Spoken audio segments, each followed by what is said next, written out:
Ako si Mr. Pablito Hermosa Kainglet, nagpuyo sa Zona 5, Bonbon, Cagayan de Oro City.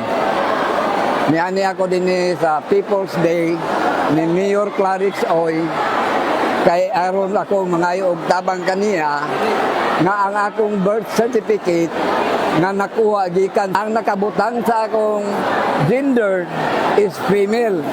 So nagpasalamat ako dakog tayo ni Mayor Clarix Oy nga nagpasiog da siya og People's Day din sa Barangay Bonbon.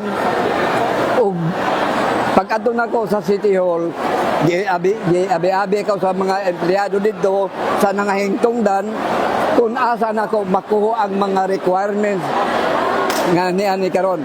Busa naka-timing man nga nakaroon People's Day sa April 27, 2026, ila akong gi-refer din sa Barangay Bonbon para matabangan ako ni Mayor Clarix Oy nga makuha ko ang mga requirements ug ako mapasalamaton kayo kang Mayor Clarix Oy nga iyang gituman ng iyang mga saad nga siya motabang sa katawhan dinhi sa syudad sa Cagayan de Oro City.